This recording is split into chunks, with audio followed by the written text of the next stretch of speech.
예, 할렐루야. 예. 요새 대신방 하느라고 계속 성경 구절을 여러 개를 읽었더니 좀 잠시 헷갈렸습니다. 예, 죄송합니다. 장례 광고 먼저 드리겠습니다. 207구역 김진실 집사님 부친께서 조금 전에 소천을 하셨다고 합니다. 장례 일정은 추후에 홈페이지를 통해서 공지하겠습니다. 예, 슬픔 당한 가정을 위해서 기도해 주시길 바랍니다.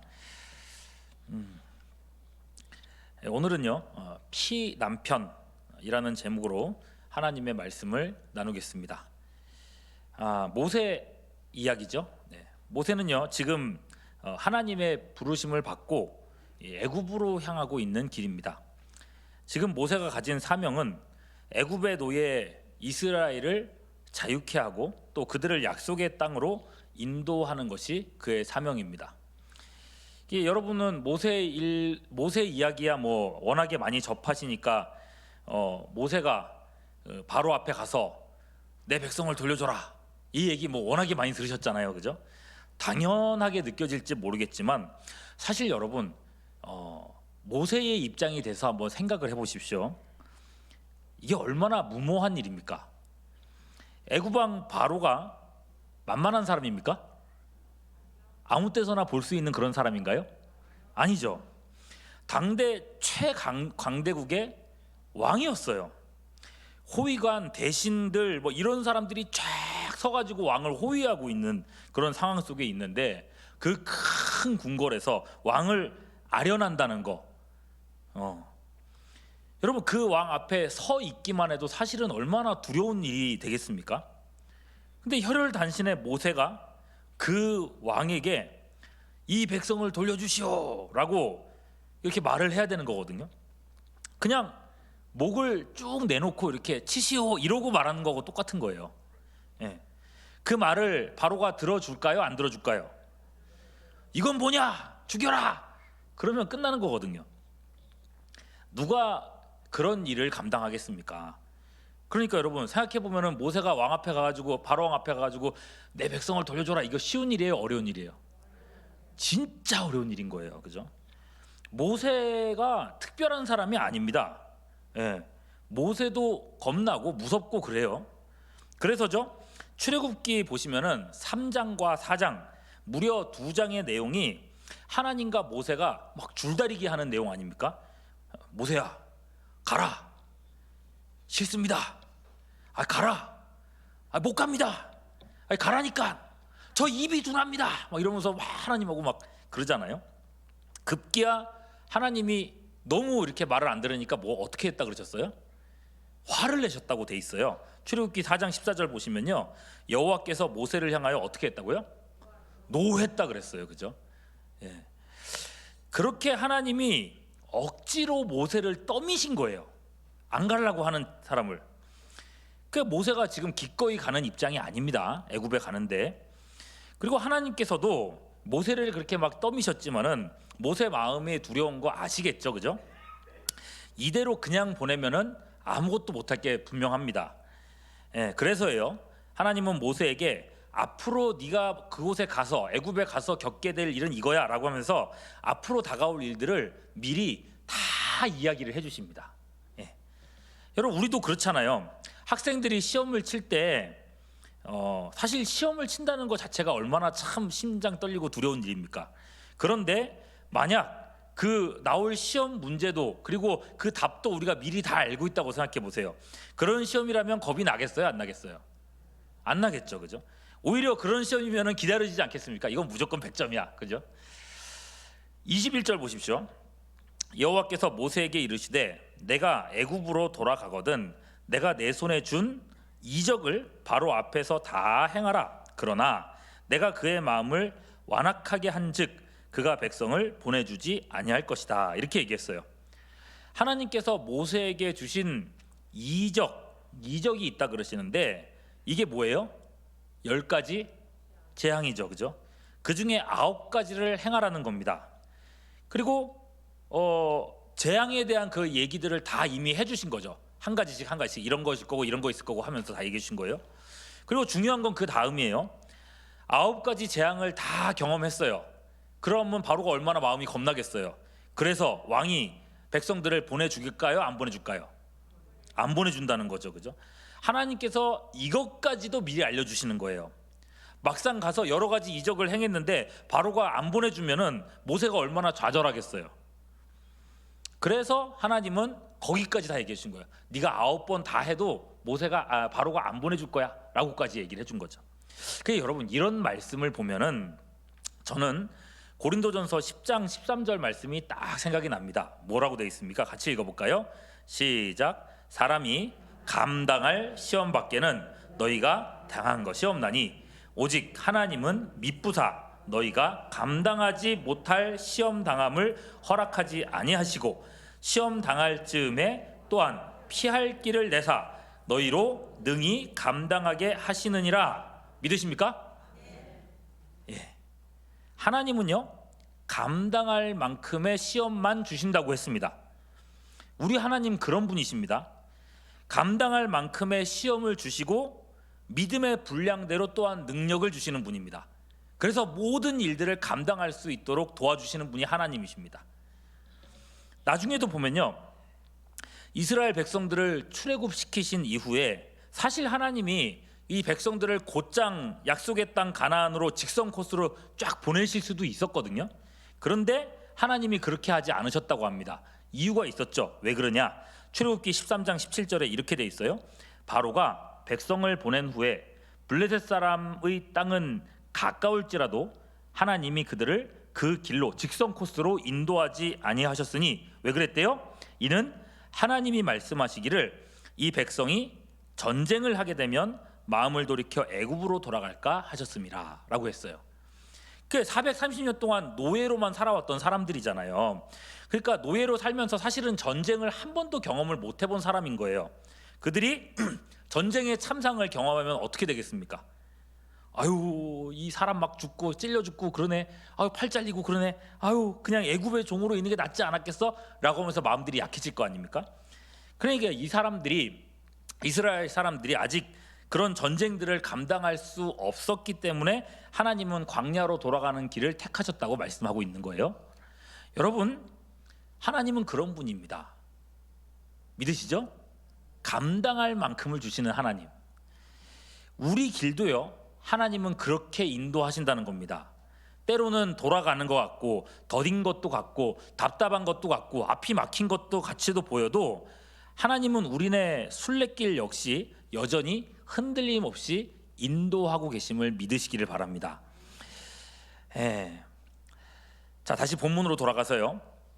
자, 9가지 이적을 보여줄 거다 얘기했어요. 그러면 9가지 이적을 다 보더라도, 아니, 바로 입장에서는 이적이 아니죠. 9가지 재앙을 다 만나고도 백성들을 안 보낼 거라고 했단 말입니다. 그럴 때에 모세가 바로에게 해야 될 말이 있다고 알려주십니다. 22절 23절이에요. 너는 바로에게 이르기를 여호와의 말씀에 이스라엘은 내 무엇이라고요?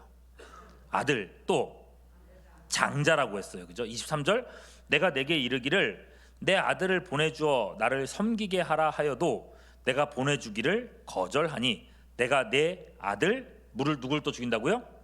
장자를 죽이리라 하셨다 하라. 자, 먼저는 이스라엘이 하나님의 아들이고 특히 뭐라고요? 장자라는 거예요. 여러분, 창세기를 봤을 때 창세기에서 장자라고 하는 위치가 얼마나 중요한지 여러분 잘 아시죠? 야곱이요, 차자로 태어났지만 장자가 되기 위해서 얼마나 많은 노력을 했습니까? 제일 첫 번째 했던 노력이 뭐예요? 네? 예, 팥죽이죠, 그죠? 형이 배고플 때 일부러 그때 뭐 노려가지고 팥죽을 끓여가지고, 그래서 나 배고프니까 줘 그랬더니 뭐라 그랬어요? 형 장작금 팔아. 그래가지고 팥죽으로 샀지 않습니까? 근데 그거 가지고도 부족한 것 같아서 나중에 또 어떻게 해요? 눈어두운 아버지를 속여서 자기 팔에 뭐 했어요? 염소 털을 이렇게 붙이잖아요. 형이 털이 많은 사람이라서. 그래가지고 어떻게 했어요? 거기 기어이 장자의 기도를 자기가 받고 말죠. 그만큼 여러분, 장자가 되는 것, 그리고 장자권을 갖는다는 게 중요했단 말입니다. 그건 여러분 사실 성경에서만 있는 건 아니잖아요. 우리나라만 해도요, 옛날에는, 아니 제가 어렸을 때만 해도 아들이 얼마나 중요했습니까? 지금도 사실은 그런 거 같지 않습니까? 예, 길에 가보세요. 아기를 가진 엄마들이 딸들한테는요 이름을 불러요. 누구야 누구야 이렇게 불러요. 그런데 아들 가진 엄마들 보면요 이름으로 부르는 걸 잘 못 봐요. 뭐라 그래요? 정말 사랑을 이만큼 담아가지고 아들이라고 불러요. 그 요즘까지도 그렇단 말이죠. 그럼 옛날에 여러분 장자, 옛날에 보면 장손 얼마나 귀했어요. 그래서 뭐라고 불렀어요? 장자들을 집안에 뭐라 그랬어요? 대들보라 그랬잖아요. 그죠? 대들보가 뭐죠? 하여튼 대들보라 그랬어요. 장자는요 하나님에게 있어서도 택함 받은 자들이고 하나님의 나라를 유업으로 받을 자들이라는 겁니다. 자, 이 말을 하나님은 바로 왕 앞에서 이렇게 내 장자들이다, 이스라엘은 내 장자다 이렇게 얘기를 하라고 하시는데, 생각해 보면요 여러분, 이스라엘은 바로의 종들입니다. 그죠? 지금 현재 상황에서 바로의 종들이에요. 바로의 소유물이고 그의 노동력입니다. 당시 상황에서는 이 최강대국의 왕인 바로의 종으로 잡혀있는 사람들이라서 어느 누구도 이 바로 왕 앞에서 이스라엘을 내놓으라고 할 수 있는 사람이 아무도 없습니다, 이 세상에. 그런데 이제 바로에게 권리를 요구하시는 분이 나타나신다는 거죠. 누구요? 이스라엘을 장자로 삼으신 이스라엘의 아버지 여호와 하나님이신 거예요. 9가지 재앙을 통해서 하나님께서는 자신이 애굽이 섬기는 모든 신보다 높으심을 나타내실 겁니다. 여러분, 우리 9가지 재앙 얘기했잖아요. 9가지 재앙 하나님이 굳이 할 필요가 있었어요? 없었어요? 그냥 생각해 보시면 하나님 사실은 한 번에 그냥 딱 치고, 장자부터 먼저 딱 치고, 그죠? 첫 번째부터 그러면은 바로 항복하고 그냥 내버릴 수 있었잖아요. 굳이 시간을 들여가지고 9번이나 되는 그 재앙을 바로 앞에서 보여줬던 이유가 뭘까요? 중요한 이유가 있습니다. 예, 이스라엘. 예, 교육. 어떤 교육? 예, 애굽이 섬기고 있는 우상들이 있어요. 이 재앙을 통해서 애굽이 섬기고 있는 우상들을 하나씩 하나씩 깨트려 나가시는 거예요. 그걸 왜 깨트리시느냐? 이스라엘 백성들의 마음속에도 애굽이 섬기는 우상들이 다 커 보이는 거예요. 애굽 사람들 전 세계에서 가장 센 사람들이잖아요. 근데 그 사람들이 섬기는 우상들이라니까 우리도 섬겨야겠다는 마음이 있을 수 있거든요. 그래서 하나님이 뭐부터 깨트리시는 거예요? 그 우상들부터 하나씩 하나씩 깨트리는 작업을 하신 거예요. 그래서 보면요, 뭐죠? 재앙이 하나하나가 다 의미가 있어요. 어떤 우상들을 깨트리는가 말씀을 드려볼게요. 맨 처음 그 재앙이 뭐였어요? 피재앙, 그죠? 나일강이 피되는 거. 이거 신이에요. PPT 띄워주십시오. 예, 먼저는 이 나일강의 신이 있는데, 예, 오시리스라고 하는 나일강 신이 있습니다. 그 신, 하피라고 하는 신이 있는데, 지금 그런 신을 깨트리는 모습. 그래서 나일강이 피가 됐을 때 그걸 본 사람들은 나일 신이 졌다 이렇게 생각한다는 거예요. 이해되시죠? 그 다음은 개구리 재앙. 개구리 신도 있어요. 예, 개구리 신 뭐라고 돼 있어요? 이름이 헤케트라고 돼 있죠. 예, 헤케트. 우리 개구리 신도 졌다. 그 다음에 이 재앙이 있었죠. 자, 이 재앙은 개부, 땅의 신이라고 하는데, 땅의 신도 졌다.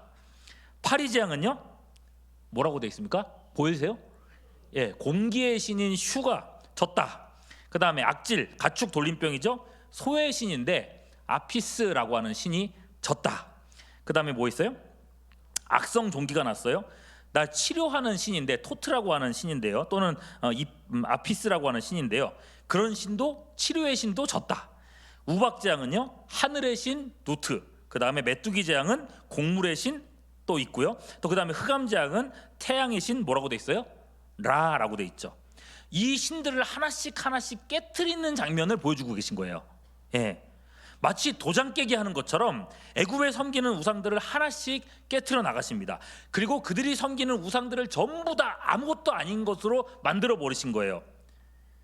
그리고 나서 애굽의 모든 신들보다 높으신 그들 위에 계신 하나님께서 이제 바로 왕 앞에 가가지고 요구하시는 거예요.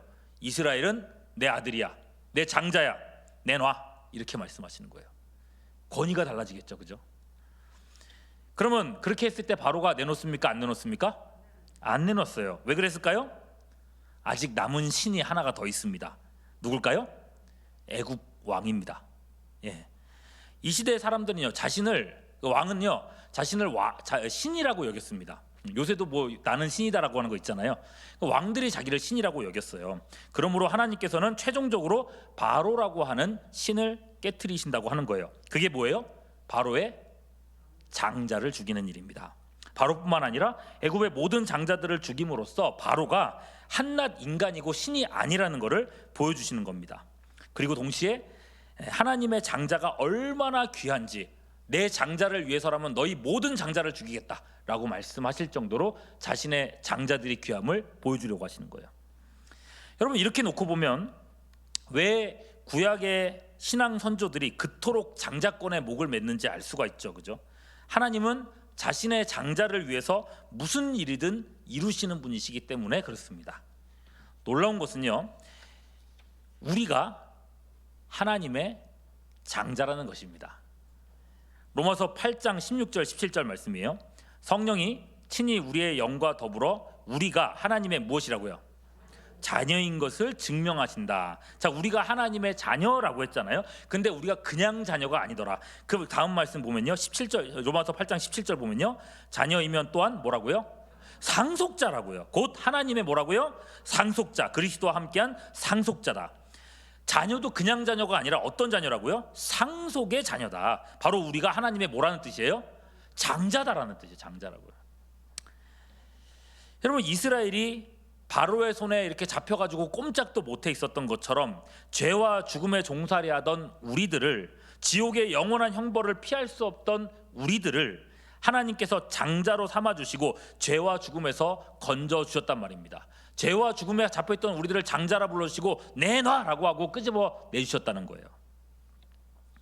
우리가 하나님의 상속자이기 때문에 다시는 죄의 권세 아래로 떨어지지 않습니다. 로마서 8장 31절, 하나님이 우리를 위하시면 누가 우리를 어떻게 한다고요? 대적하리요. 아무도 대적 못한단 말이죠. 여러분, 성경의 이야기들이 결국은 우리들의 이야기더라, 이런 겁니다. 네. 자, 여러분, 지금까지 들은 모든 것이 모세가 앞으로 겪을 미래의 일들을 미리 얘기하신 내용이라고 했어요. 요즘 유행하는 말로 인생 2회차처럼 모세는 앞으로 일어날 일들 답을 다 알고 가고 있습니다. 모세를 보내시려고 하나님께서 이토록이나 정말 세심하게 신경을 써주셨다는 것을 알 수 있습니다. 네. 자, 아시겠죠? 하나님이 얼마나 모세 한 사람을 이렇게 보내려고 애를 쓰셨는지. 자, 그런데 말입니다. 그렇게 공을 들이고 애를 써가지고 모세를 이제 겨우 보내게 됐는데 바로 그 타이밍에서 당혹스러운 일이 생겨나는 것입니다. 오늘 본문 24절 보세요. 모세가 길을 가다가 숙소에 있을 때에 여호와께서 그를 만나사 어떻게 하셨다고요? 아니, 죽이려 하셨다는 거예요. 이상하지 않습니까? 그 앞에서 아주 길게 하나님께서 모세랑 씨름을 하면서 가래니까 막 얼리고 달래가지고 겨우 보냈는데, 그나마 가고 있는데 갑자기 뭐 어떻게 해요? 모세를 죽이려고 들었다는 거예요. 이게 뭔가 우리로서는 알 수가 없죠, 그죠? 이 왜 그런지. 근데 여러분, 25절 말씀 보시면은 그 안에 십보라는 왜 그런지 이유를 알았던 것 같아요. 뭐였어요? 그의 아들이 뭐를 안 받았어요? 할례를 안 받았던 겁니다. 예. 지금 그런 상황에서 아들이 할례를 안 받아서 하나님이 모세를 죽이려고 하시는구나 라는 것을 깨닫는 상태인데, 지금 아브라함이 사실은 할례를 해야 되잖아요, 아버지가. 근데 아브라함은 어떻게 돼 있어요? 하나님한테 붙들려 가지고 하나님이 어떻게 죽이려고 했는지 모르겠어요. 이렇게 해가지고 막 죽이려고 하셨는지 병을 주셨는지 모르겠는데 아브라함은 지금 움직일 수가 없는 상태죠. 그래서 십보라가 나선 겁니다. 급하게 이제 나왔어요. 뭘 잡았어요? 돌칼이죠, 그죠? 돌칼을 가지고 그의 아들의 무엇을 베었다고요? 포피. 뭔지 아시죠? 포경 수술할 때 그 껍데기 포피입니다. 그거를 베었다고 하는 겁니다. 얼마나 상황이 급했으면은 손에 막 잡히는 돌멩이 가지고 이렇게 포피를 어떻게 했는지도 모르겠네. 하여튼 그렇게 잘랐단 말이죠. 포경 수술이에요, 그죠? 예. 이 구절을 볼 때마다, 사실 저는 이 구절 볼 때마다 왜 제가 이렇게 아픈 느낌이 드는지 모르겠어요. 예. 근데 여러분, 이쯤에서 이제 궁금해지는 게, 왜 이 부분은 하나님께서 이렇게 심판을 하려고 하실 정도로 이렇게 되기까지 자기 아들한테 할례를 안 했을까요? 왜 할례를 안 하고 방치해 뒀을까요? 여러분, 이 질문이 오늘 설교에서 제일 중요한 부분입니다. 그건요, 그간에 있었던 일들을 조금만 들여다보면 알 수가 있는데 40년 전으로 가봅니다. 40년 전, 그러니까 모세가 애굽의 왕자였었던 그 40세 때 자기가 내가 이스라엘 사람이라는 출신을 알게 되죠. 그래서 이스라엘 사람을 도와주려고 어떻게 했어요? 애굽 사람을 죽였어요. 그죠? 그래서 그 일이 탄로나고 결국은 애굽에서 도망가고 말았죠. 그렇게 광야에서 헤매다가 당도한 곳이 출애굽기 3장 1절 보시면요, 자, 누구의 땅이었어요? 미디안 제사장 이드로의 땅이라 그랬어요. 그죠? 자, 이 땅에 정착해서 이드로의 딸 누구요? 십보라와 결혼했다고 했습니다. 자, 여러분, 이 장인 이드로의 직업을 다시 한번 생각해 보십시오. 미디안이라고 했어요. 이방이죠. 자, 이방 땅의 직업이 뭐예요? 제사장이라고 했습니다. 하나님을 섬기는 제사장일까요? 우상을 섬기는 제사장일까요? 우상 섬기는 제사장입니다. 그리고 그의 딸이 십보라입니다. 모세는요, 이 집에 얹혀 살고 있습니다. 대릴 사위입니다. 그죠? 그렇게 살다가 아이를 낳았단 말이죠. 자, 모세가 아이를 낳고 나서 그래도 자기가 신앙이 있고 자기가 하나님 섬기는 사람이니까 장인 어른하고 그리고 아내한테 얘기를 했을 거란 말입니다. 아, 내가 하나님을 섬기는 사람입니다. 그러니까 내가 하나님 섬기는 하나님의 법을 따라서 아이에게 할례를 줘야겠습니다 라고 얘기를 하는 거예요. 그리고서는 어린 아이의 포피를 베려고 이렇게 잡고 이렇게 자르려고 하는 거죠. 자, 그랬을 때 이방인 제사장 그 장인과 그리고 그의 딸은 그런 장면이 어떻게 보일 것 같습니까? 낯선 정도가 아니죠. 기겁을 했을 겁니다. 뭐 하는 짓이야! 그러면서 막 얼마나 뜯어 말랐겠어요. 예? 당장 그만두라고 막, 왜 아들의 손대냐고 그러면서 그랬을 거 아니에요. 그 모세가 여러분 무슨 힘이 있어요? 뭐라 그러죠?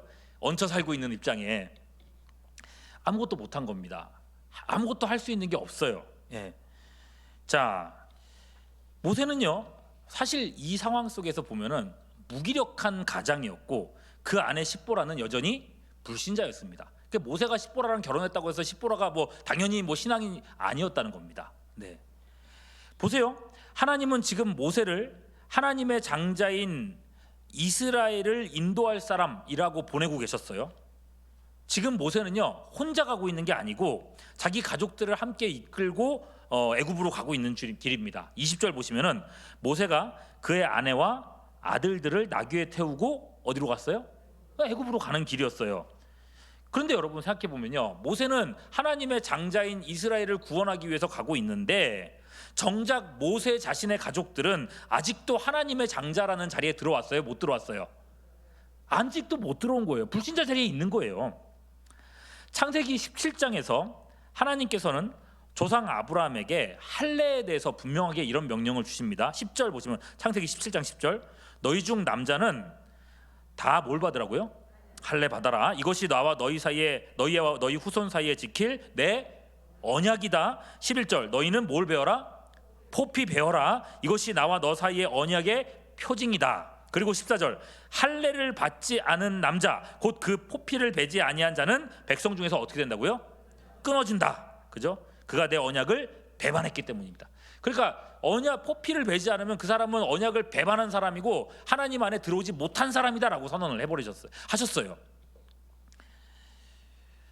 앞서서 애굽 왕 바로는 하나님의 장자인 이스라엘을 내주지 않고 그가 소유하고 있기 때문에 그의 장자들을 죽이겠다고 말씀하셨습니다. 그럼 모세는 어떻습니까? 형편과 사정이 어떻든 간에 그 가정의 가장입니다. 그죠? 모세는 자기 아들이 받아야 될 할례를 방치했습니다. 마땅히 언약 안에 들어와야 될 자손인데 하나님으로부터 끊어지도록 그냥 놔둬버렸단 말입니다. 이 모습이 바로와 다를 바가 없다는 거예요. 이해되셨죠? 네. 이해 안 되셨어도 제가 다시 설교를 할 수 없기 때문에 다시 나중에 돌려보시면 좋을 것 같습니다. 그렇기 때문에 하나님은 구원자로 택하신 모세라 할지라도 그를 언약의 배반자로 간주하시고 그를 죽이려고 들었다는 거예요. 여러분, 이렇게 봤을 때에 천하의 모세라고 해도 불신 결혼은 어려워요, 쉬워요? 어려워요. 불신 결혼 어려운 거예요. 해보신 분은 아시죠, 그죠? 신앙이 다른 두 부부가 사랑만 가지고 결혼을 하죠. 예. 그때는 그런 생각을 합니다. 내가 뭐 종교 문제든 뭐든 사랑으로 다 극복할 거야라는 마음으로 결혼을 합니다. 근데 여러분, 되던가요? 안 되잖아요, 그죠? 그나마 뭐 제일 이제 많이 겪게 되는 게 그런 거예요. 그나마 쉬는 날은, 요즘에는 뭐 토요일 주일 이렇게 이틀 쉬는데 옛날에 안 그랬잖아요. 그나마 쉬는 날은 일요일인데 두 사람 중에 한 사람은 꼭 이 일요일 황금 같은 주일 낮 시간에 어디를 가요? 교회를 간다는 거죠. 그러면 교회 간다 그러면 꼭 뒤에서 이렇게 뒤통수에 대고 한마디씩 합니다. 뭐라 그럽니까? 교회를 그렇게 매주 가야 되는 거야? 이렇게 얘기를 하죠. 당신은 우리 가족은 안 중요해? 당신 우리 아들한테는 관심도 없으면서 교회에서 애들 가르친다며? 당신 애들한테는 관심 없어? 그래요. 그냥 그러지 말고 일요일 아침에 일부 예배 있던데 7시 반 예배, 7시 예배 드리고 8시 되면 놀러 가자, 이렇게 얘기를 한단 말이죠. 여러분, 이런 말이 어떻게 들리십니까? 어떻게 들리셨습니까? 혹시 그런 상황에 있으셨던 분들은 이게 그냥 쉽게 넘길 수 있는 말일까요? 아니에요, 그죠? 아니에요. 딱히 막 핍박하고 성경책 찍고 이런 거 아니라고 해도 이런 말 한마디, 섭섭한 표정, 이게 얼마나 큰 부담인지 몰라요. 그렇게 어쩔 수 없다, 가정의 평화를 위해서 하나 둘 양보하기 시작하면 결국 어떤 일이 벌어집니까? 바라던 일이 벌어지죠. 사랑으로 신앙을 극복해 버립니다. 이게 무슨 뜻이에요? 신앙이 없어져 버려요. 교회 봉사도 예전에 있었던 어떤 신앙의 즐거움, 이런 것들 점점 메말라 가다가 어느 순간 자기 신앙조차도 지키지 못하는 경우가 허다합니다. 어떤 가정은 보니까요, 이 어머니가 신앙생활 혼자서 열심히 오랫동안 했어요. 오랫동안 그런 어려움을 꿋꿋하게 이겨내고 신앙생활 하시다가 결국은 지쳐서 포기를 하셨는데, 그 포기한 쯤에 자녀가 예수님을 만나게 된 거예요. 그래가지고 갑자기 막 자녀가 열심을 내는 거예요. 그 전까지는 안 다녔던 자녀가. 자, 그 어머니가 뭐라 그랬을까요? 교회 다니는 자녀를 보면서 뭐라 그랬을까요? 너라도 열심히 다녀 그랬을까요? 너는 왜 쓸데없이 교회 그렇게 나가고 그러냐? 자기가 핍박받았으면서 오히려 그렇게 자녀들 교회 나가는 걸 막는 경우들 여러분 많이 봤습니다. 그래서 여러분, 고린도후서 6장 14절 말씀 뭐라 그러냐면요, 너희는 믿지 않는 자와 멍에를 함께 매지 말라. 의와 불법이 어찌 함께하며 빛과 어둠이 어찌 사귀며, 이렇게 안타까운 말씀을 하세요. 믿지 않는 자와 멍에를 같이 매지 말라라고 하시죠. 이 말씀이요, 물론 결혼만을 염두한 말씀은 아닙니다만, 그러나 결혼이 제외되는 거 아닙니다. 결혼도 포함되는 말씀이에요. 어떻게 생각하면 여러분, 모세에게 있어서 애구방 바로를 대하는 만큼이나 힘들고 어려웠던 것이 믿지 않는 아내를 대하는 그런 일이었을 수 있겠다는 생각이 드는 거예요. 그러니까 이 가정이 지금 다른 신앙 안에서 막 삐그덕거리고 있었던 게 보이는 겁니다. 자, 그런 상황에서 내 집안도 지금 건사를 못하고 내 집안도 지금 그렇게 된 상황 속에서 이제 하나님께서 이 가정에 직접 개입을 하시게 된 거예요. 갑자기 하나님이 누구를 죽이려고 들었어요? 모세를 죽이려 든 거죠. 옆에 있던 십보라가 너무 놀랐습니다. 남편이 지금 죽게 생겼습니다. 그러면 어떻게 해요? 죽게 생겼는데 그냥 굴복하지 않을 수 없는 거죠. 어떤 마음이겠습니까? 아이고, 알았어요 하나님, 내가 그냥 하면 되잖아요. 그래서 급하게 옆에 있던 뭐를 들었어요? 돌칼을 들고 어린 아들의 포피를 자른 겁니다. 포피를 자린 자리에서는 피가 막 줄줄 흐르고 있겠죠, 그죠? 아이가 막 자지러지고 울지 않겠습니까? 울지 않겠습니까? 이게 무슨 일이냐고. 이때에 이 어머니의 복잡한 마음을 어떻게 설명을 할 수 있겠습니까? 25절 보십시오. 십보라가 돌칼을 가져다가 그 아들의 포피를 베어 그 발에 갖다 대며 이르되 당신은 참으로 내게 뭐라고요? 피남편이다, 이러면서 소리 지르면서 줬다는 거죠. 이때 외친 말이 이제 피남편이에요. 26절 보면요, 이렇게 적혀 있죠. 피남편이라 함은 뭐 때문이라 그랬어요? 할례 때문에 그렇게 얘기했다는 거죠. 피 흘림으로 하나님의 백성에 들어가는 언약 얘기하는 거잖아요. 이스라엘 사람들은 다 그렇게 해서 하나님의 언약에 들어갔거든요. 내 남편이 피난편이다라고 이렇게 인정함으로써 또한 자기 자신도 그리고 그 자녀도 나도 그러면 하나님의 백성 안에 들어갈 테니까 제발 남편 살려주세요 이렇게 얘기를 하고 있는 거예요. 예. 말하자면 그런 겁니다. 됐습니까 하나님? 했잖아요. 제가 잘랐잖아요. 제가 믿을게요. 믿으면 되는 거 아닙니까? 라고 하면서 포피를 벤 겁니다. 그러니 여러분 분위기를 생각해 보세요. 믿는다고 내가 고백은 했지만은 지금 기분 좋게 나 예수님 만났어 너무 좋아 이런 기분이었을까요? 아니면 굉장히 지금 너무 좀 당황스럽고 화도 나고 막 그런 분위기일까요? 그렇죠. 후자겠죠. 그죠? 좋은 기분은 아니었습니다. 예, 오히려 화가 막 많이 나 있는 것 같습니다. 성경학자들이 일관되게 그렇게 얘기해요. 예, 지금 이 상황은 피난편이요 라고 얘기할 때 이 말은 지금 십보라가 굉장히 많이 분노하고 있는 겁니다. 예. 26절 그제서야 하나님이 어떻게 하셨어요? 모세를 놔주셨다고 합니다. 예. 분명 편한 방법은 아니었어요. 그러나 이로써 하나님은 이 가정의 신앙 문제를 해결해 주셨습니다. 예. 여러분 이 사건이 보여주고자 하는 내용이 있죠. 보여주고자 하는 것. 애굽에서도요. 이 가정에서 그랬던 것처럼 애굽에서도 하나님은 강력하게 개입하실 겁니다. 바로의 마음을 굴복시키실 거고 자기 백성, 자기 장자인 이스라엘을 약속의 땅으로 반드시 끄집어내실 겁니다. 이 가정에서 그렇게 하셨던 것처럼 하나님은 이 일에서도 실패하지 않으실 겁니다. 그 증거가 단 한 단어로 나옵니다. 25절 십보라가 포피를 모세의 발에 어떻게 했다 그랬어요? 어떻게 했다고요? 갖다 댔다 그랬어요. 이 갖다 댔다라고 하는 단어가 후에 나중에 장자들이 죽는 10번째 재앙의 날에 이스라엘 백성들이 문설주의 피를 어떻게 했어요? 발랐다 하는 그 하는 그 단어하고 같은 단어입니다. 일부러 쓴 표현이에요. 모세의 가족을 피 흘림으로 구원하시고 자기 백성 삼아주셨던 것처럼 이스라엘 역시 피 흘림으로 구원하시겠다는 것을 이 사건을 통해 미리 보여주셨다는 거예요. 하나님의 엄청난 작전이 여기에 딱 있는 거죠.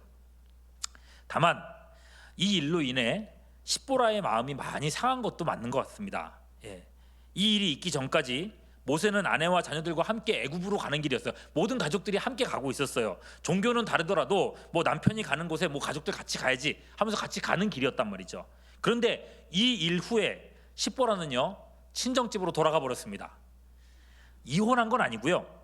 아마 모세가 이 사명의 길 가는 것까지는 내가 감당이 안 된다고 생각을 한 것 같아요. 내가 그래 하나님을 믿긴 할 텐데 당신이 그 따르는 그 사명까지는 내가 못 따르겠어. 그런 마음이었을 거예요. 아마 모세도 아마 마음이 불편했겠죠. 그래서 돌려 보냅니다. 그리고 이제 모세가 혼자 가가지고 그 이스라엘 백성들을 건지는 일들을 감당한 겁니다. 그러나 때가 참에 하나님께서는 이제 이런 불편한 마음들도 결국은 어떻게 하실까요? 녹여주십니다. 예. 시간이 지나고 마침내 이스라엘이 애굽에서 출애굽을 했습니다. 하나님께서 저 강대한 애굽을 심판하신 일이 주변에 있는 모든 나라들에 막 소문이 퍼졌습니다. 200만 명이 넘는 이 민족을 이끌고 나오는 모세 얼마나 당당해요, 그죠? 이 모세를 누가 나와서 환대하는가 보시죠. 출애굽기 18장 1절입니다. 누가 나와요? 모세의 장인이며 그 다음에 뭐라고 돼 있어요?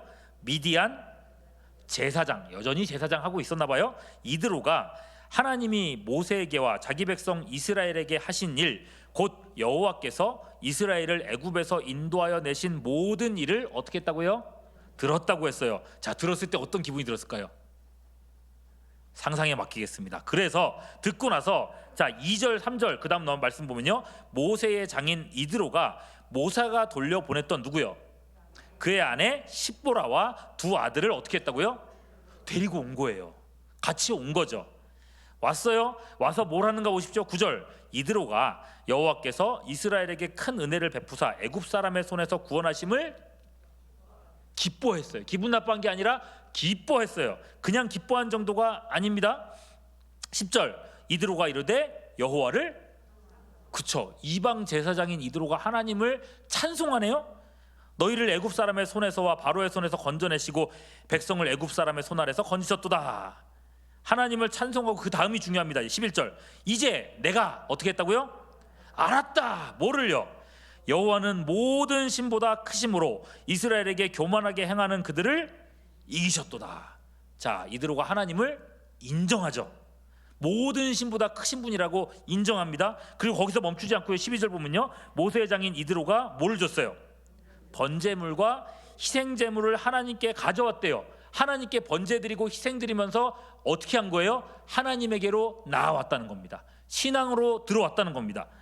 아론과 이스라엘 모든 장로가 함께 와서 모세 장인과 함께 하나님 앞에서 뭐를 먹었다고요?